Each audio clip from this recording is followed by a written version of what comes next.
United States of আমেরিকার এক লোক তার অনেক বন্ধুকে মুসলমান বানিয়েছে, কালিমার দাওয়াত দিয়েছে, কিন্তু তার বিজনেস পার্টনার খ্রিস্টান বন্ধুকে সে কালিমার দাওয়াত দিতে পারে নাই। সে মনে মনে ভাবলো, আমার জীবন থাক আর না থাক, আমার খ্রিস্টান বন্ধুকে তার কলিজার ভেতরে কালিমার দাওয়াত দিয়ে আমি ছিদ্র করে দেবো। সুবহানাল্লাহ। খ্রিস্টান বন্ধুকে দাওয়াত করলো তার বাড়িতে, ভাবলো একটা দাওয়াত করি, দাওয়াতে খাইতে আসলে কালিমার দাওয়াত দিয়ে দেবো। খানার দাওয়াতের লগে কালিমার দাওয়াত আছে না নাই? আছে না নাই? ও মিয়া, খাওয়া আছে যেখানে মানুষ যায়, জিলাপি আছে যেখানে পোলাপান যায়, দাওয়াত দিল, খাবারের দাওয়াত, ডাইনিং টেবিল ভর্তি খাবার আর খাবার। খ্রিস্টান বন্ধু আসছে, পেট ভরে খেয়েছে, মহা খুশি, আমার মুসলিম বন্ধু আমার দাওয়াত দিয়েছে, আমাকে লাঞ্চ করালো। এরপর স্টারবাকসের 2টা কফি দুইজনে নিয়ে ডাইনিং টেবিলে বসেছে।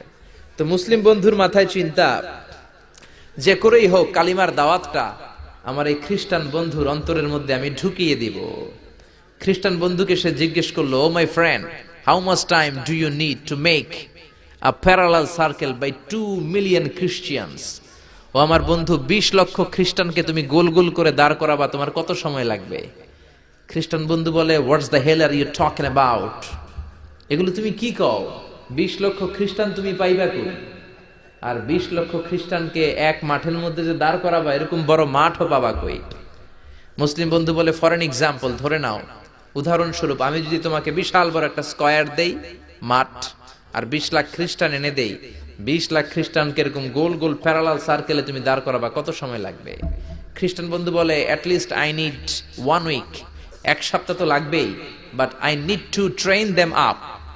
এই লোকগুলোকে আমার ট্রেন আপ করতে হবে, প্রশিক্ষণ দিতে হবে। 1 সপ্তাহের টানা প্রশিক্ষণ এবং ট্রেনিং দিতে পারলেই 20 লক্ষ খ্রিস্টানকে আমি প্যারালাল সার্কেল গোল গোল করে দাঁড় করাতে পারবো। মুসলিম বন্ধু বলল, ফাইন। মুসলিম বন্ধুর মাথায় একটাই চিন্তা, কেমন করে কালিমার দাওয়াত দেয়া যায়, যেরকম, ঠিক কিনা? মুসলিম বন্ধু বলল, keep in your mind, they are not from the same countries man. এই 20 লক্ষ খ্রিস্টান কিন্তু একই দেশের হবে না। Some of them from United States of America, some from England, some from Switzerland, some from Singapore, Malaysia, Indonesia, Bangladesh, অনেক দেশের লোক হবে তারা। কত সময় লাগবে? খ্রিস্টান বন্ধু বলে, it's very tough for me. তাহলে তো এটা আমার জন্য খুব টাফ হয়ে যায়। I can't make it within a week. 1 সপ্তাহে এটা করা আমার পক্ষে সম্ভব। I need 2 weeks. আমার 2 সপ্তাহ লাগবে। কয় সপ্তাহ? জোরে বলেন, কয় সপ্তাহ? 2 সপ্তাহ লাগবে। মুসলিম বন্ধু বলল, কিপ ইন ইউর মাইন্ড, এটা তোমার মাথায় রেখো, they are not from the same languages. এই 20 লক্ষ খ্রিস্টান কিন্তু একই ভাষাভাষীর নয়। তাদের কেউ কথা বলবে ইংরেজিতে, কেউ উর্দুতে, কেউ চাইনিজ, কেউ মান্দারিন, কেউ উর্দু, কেউ হিন্দি, কেউ সিন্ধি, কেউ বাংলা, কেউ টার্কিশ, কেউ মালায়া, কেউ সুহাইলি। এক একজন এক এক ভাষায় কথা বলবে, কত সময় লাগবে? খ্রিস্টান বন্ধু বলল, দেন ইটস ভেরি টাফ, আরো কঠিন হয়ে যাবে। I need 3 weeks. কয় সপ্তাহ লাগবে? কথা বলেন, কয় সপ্তাহ? 3 সপ্তাহ লেগে যাবে। মুসলিম বন্ধু বলল, কিপ ইন ইউর মাইন্ড, এটা তোমার মাথায় রেখো, they are not from the same ages. এই সবগুলো 20 লক্ষ খ্রিস্টান একই বয়সের নয়, একই লিঙ্গের নয়। কেউ পুরুষ, কেউ নারী, কেউ ছোট্ট বাচ্চা, কেউ যুবক, কেউ যুবতী, আবাল বৃদ্ধ বনিতা, বিভিন্ন বয়সের লোক হবে। তোমার কত সময় লাগবে? খ্রিস্টান বন্ধুকে, তাহলে কিয়ামত পর্যন্ত আমি পারতাম না। আই হাইতাম না। ভাষা ভিন্ন, দেশ ভিন্ন, কালচার ভিন্ন, বয়স ভিন্ন। আমি বলবো সবাই দাঁড়ান, সবাই যাবে বসে। আমি বলবো বসেন, সবাই যাবে দাঁড়িয়ে। আমি পারবো না। মুসলিম বন্ধু বলল, I can make parallel circle, আমি সমান্তরাল বৃত্তে দাঁড় করায় দিতে পারবো, বাই 2 মিলিয়ন মুসলিমস, 20 লক্ষ মুসলমানকে, অনলি বাই 10 মিনিটস, 10 মিনিটের ব্যবধানে। কয় মিনিটে? জোরে কর, কয় মিনিট? খ্রিস্টান বন্ধু বলে, ইটস কোয়াইট ইম্পসিবল, এটা অসম্ভব। 10 মিনিটে 20 লক্ষ মুসলমানকে তুমি প্যারালাল সার্কেল, সমান্তরাল বৃত্তে দাঁড় করাবা, কোনো বাঁকাতেরা হতে পারবে না। How come it possible man? এটা কেমন করে সম্ভব? মুসলিম বন্ধু বলে, ইটস পসিবল ইনশা। জোরে বলেন, ইটস পসিবল ইনশা।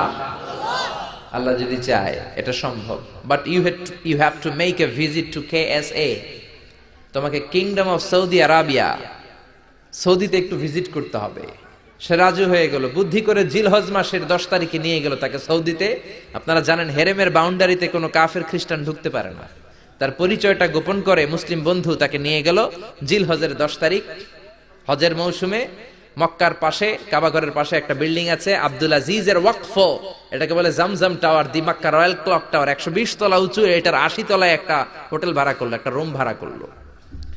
ওই দিন সব হাজী সাহেবান মিনার জবাইয়ের কাজ শেষে ফরজ তাওয়াফ করার জন্য মিনা থুইয়া সব কাবা ঘরের এদিকে বিড়বিড় করতেছে, কত সুবহানাল্লাহ। মাগরিবের টাইম।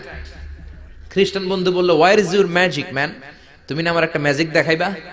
খ্রিস্টান মনে করছে এটা মনে হয় ম্যাজিক, তা না হলে 10 মিনিটে 20 লাখ মুসলমানরা এরকম গোল গোল করে কে সমান করে দাঁড় করাতে পারে? ওয়ার ইজ ইউর ম্যাজিক, তোমার ম্যাজিক কই? মুসলিম বন্ধু বলে, let's go to very close to the window, চলো জানালার কাছে যাই। 80 তলা বিল্ডিং এর উপর থেকে জানালার কাছে যে when they open the window, যখন জানালা খুললো নিচে তাকিয়ে খ্রিস্টান বন্ধু তো অবাক। 20 লক্ষ হাজী সাহেবান, একটা ইজার একটা রিদা, একটা সাদা কাপড়ের চাদর একটা সাদা কাপড়ের লুঙ্গি পরে লাব্বাইক লাব্বাইক বলে কারে ডাকে? জোরে বলেন, কারে ডাকে? এই দৃশ্য কোনোদিন খ্রিস্টান দেখে নাই, দেখে তো অবাক। ইন দ্য মিন টাইম মাগরিবের আজান হতে শুরু করেছে। আল্লাহু আকবার, আল্লাহু আকবার, আল্লাহু আকবার,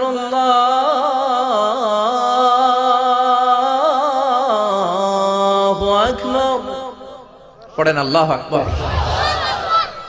আজানের শব্দ শুনে 20 লক্ষ হাজী সাহেবান মৌমাছির মতো গুনগুন গুনগুন করতে করতে কাবা ঘরের যতগুলো দরজা ছিল বাবে ফয়সাল দিয়ে, বাবে আব্দুল আজিজ দিয়ে, বাবুল ওমরা দিয়ে কাবা ঘরে ঢুকতে শুরু করেছে, আর মিলিটারির মতো সেনাবাহিনীর মতো গোল হয়ে দাঁড়াতে শুরু করেছে। জোরে বলেন আল্লাহু আকবার। খ্রিস্টান বন্ধু দেখে তো অবাক, কারণ তার পুরো জীবনে এরকম দৃশ্য সে দেখে নাই। সুবহানাল্লাহ। তার ঠিক 5-7 মিনিট পরে ইকামত হতে শুরু করেছে। আল্লাহু আকবার, আল্লাহু আকবার, আশহাদু আল্লা ইলাহা ইল্লাল্লাহ, আশহাদু আন্না মুহাম্মাদার রাসূলুল্লাহ, হাইয়া আলাস সালাতি হাইয়া আলাল ফালাহ, قد قامت الصلاة قد قامت الصلاة، الله أكبر الله أكبر لا إله إلا الله। একামত হওয়ার সাথে সাথে আর কোনো কথা নাই। কাবা ঘরের মাতাফ তাওয়াফের জায়গা প্যাকআপ, 3 তলা হেরেম শরীফ প্যাকআপ, হেরেম শরীফের বাইরে বিশাল ফাঁকা জায়গা প্যাকআপ, কবুতর চত্বর প্যাকআপ, শারে ইব্রাহিম আল খলিলি প্যাকআপ। 20 লক্ষ হাজী সাহেবান গোল হয়ে দাঁড়িয়ে গিয়েছে। কাবা ঘরের সবচেয়ে সুরেলা কণ্ঠের ইমাম শাইখ আব্দুর রহমান সুদাইস মাইক্রোফোন হাতে নিয়ে ঘোষণা দিচ্ছেন, ইস্তাকিমু ওয়া আতাদিলু ইয়ারহামুকুমুল্লাহ, সাওয়ু সুফুফাকুম ফাইন্না তাসওয়িয়াতাস সুফুফ মিন তামামিস সালাহ। Please make the line straight and attach your legs and shoulders and perform the salah as if it's our last and final prayer. কাতার বন্দী হয়ে যান, পায়ের সাথে পা লাগান, কাঁধের সাথে কাঁধ লাগান। 20 লক্ষ হাজী সাহেবান দাঁড়িয়ে গিয়েছে। উনি নামাজ শুরু করেছেন। আল্লাহু আকবার, আলহামদুলিল্লাহি রাব্বিল আলামিন, আর রহমানির রহিম, মালিকি ইয়াউমিদ্দিন, ইয়্যাকা না'বুদু ওয়া ইয়্যাকা নাস্তাঈন, ইহদিনাস সিরাতাল মুস্তাকিম, সিরাতাল লাযীনা আন'আমতা আলাইহিম غير المغضوب عليهم ولا الضالين। পড়েন আমিন। সূরা ফাতিহা পড়লেন, ফাতিহার সাথে আরেকটা সূরা মেলালেন, আল্লাহু আকবার। রুকুতে গেলেন, রুকু থেকে দাঁড়ালেন, আল্লাহু আকবার বলে আবার সিজদায় গেলেন। 20 লক্ষ হাজী সাহেব একসাথে রুকুতে গেল, একসাথে সিজদায় গেল। 80 তলা বিল্ডিং এর উপর থেকে যদি আপনি তাকান যে 20 লক্ষ হাজী একসাথে উঠে একই কাপড়, maintaining the same dress code, একই ড্রেস পরে দে আর গোইং টু রুকু, দে আর পারফর্মিং দ্য সুজুদ, একসাথে রুকু দেয়, একসাথে সিজদা দেয়। এই দৃশ্য দেখলে কান্না কলিজা ঠান্ডা হয়ে যায়, ঠিক কি না? এই দৃশ্য দেখে খ্রিস্টান বন্ধু স্টার্টেড টু ক্রাই, কাঁদতে শুরু করেছে, স্টার্টেড টু ভাইব্রেট, কাঁপতে শুরু করেছে। মুসলিম বন্ধু খ্রিস্টান বন্ধুরে জড়িয়ে ধরে বলে, ও বন্ধু তুই কাঁদিস কেন, তুই কাঁপিস কেন? খ্রিস্টান বন্ধু বলে আমার জীবনে কোনোদিন এত সুন্দর দৃশ্য আমি দেখি নাই। কি নামে ধর্মের কি নাম? মুসলিম বন্ধু বলে ইসলাম, খ্রিস্টান বলে আমিও আমার বাইবেল নিয়ে অনেক ভেজালে আছি, বাইবেলের এক চ্যাপ্টারে এক কথা, আরেক চ্যাপ্টারে আরেক কথা, কোনো মিল নাই, জোরে কোন ঠিক কিনা? আর আমি খ্রিস্ট ধর্মে থাকতে চাই না, তোদের ধর্মে আমার ঢুকিয়ে নে। মুসলিম বন্ধু বলল যাও আশ্রমে যাও, মেক এন অ্যাবলিউশন, ওযু করে আসো, আর কাবার দিকে তাকিয়ে আমার হাতের মধ্যে তোমার ডান হাত রেখে চিল্লায়া পড়ো লা ইলাহা ইল্লাল্লাহু মুহাম্মাদুর রাসূলুল্লাহ সাল্লাল্লাহু